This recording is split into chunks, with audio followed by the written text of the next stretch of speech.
Okay, so this is a beautiful Dana from Balance Qatar. How are you? And she just did my body composition, and she's gonna tell us a little bit about the results. Yes, I am. Okay, so we're gonna start with your body water. Okay. So out of your entire weight, you have 33 kilos of body water, and it should be between 33.6 and 41.6. So that's actually pretty good. A lot of people are lower by 5 kilos or 10 kilos even. Those people are extremely dehydrated.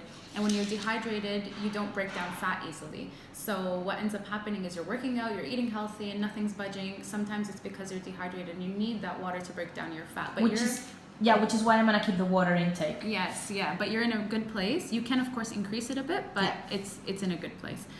Your salt is at 2.7 and it needs to be between 2.4 and 2.9, so you're in a very good place for salt. I wouldn't increase or reduce your salt intake. Your fat is at 20.5 kilos, so here we need to bring it down to 16 kilos. And you can see down here there's the body fat percentage, so you're at 30.5% and the maximum should be 28. Okay. So you're not too off. You're off by 2.5%. And normally people who do a balanced diet with a balanced fitness plan will lose 1% a month. If they're very, very committed, they can lose 1.5% a month. But when you lose 1% of body fat, it's a huge deal. So it really shows. It's not like losing a pound or a kilo or anything like that.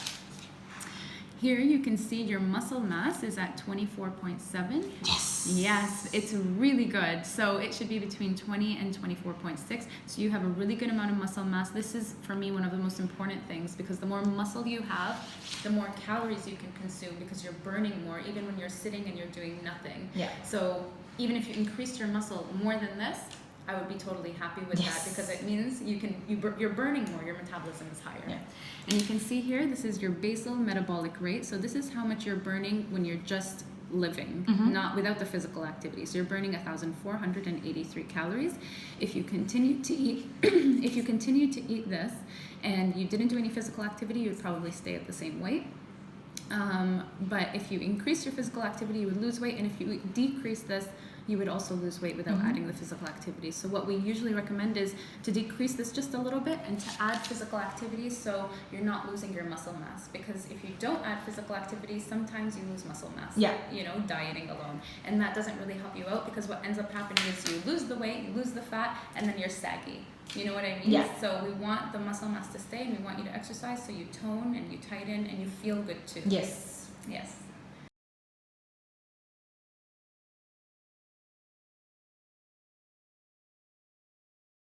Lovely Tana Banana. Who is gonna explain to us what happened with the fasting experiment? Yes. Okay. So you are the same weight, but there are a lot of things that changed in your body.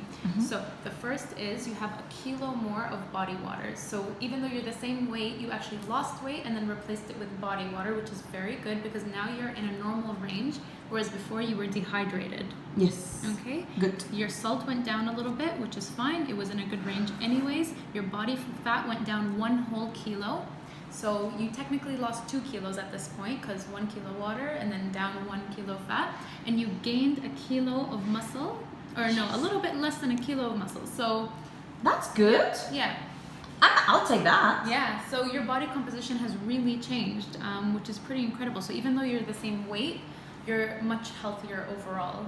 Your muscle mass is up, your body fat percentage is down, your water is up, so you're more hydrated, and salt levels are down a little bit. So that shows that fasting doesn't have to trump everything and be super unhealthy. It actually could be really good. Yeah, especially if you're drinking a lot of water, you're rehydrating, it could be really good for you. Yeah, especially that.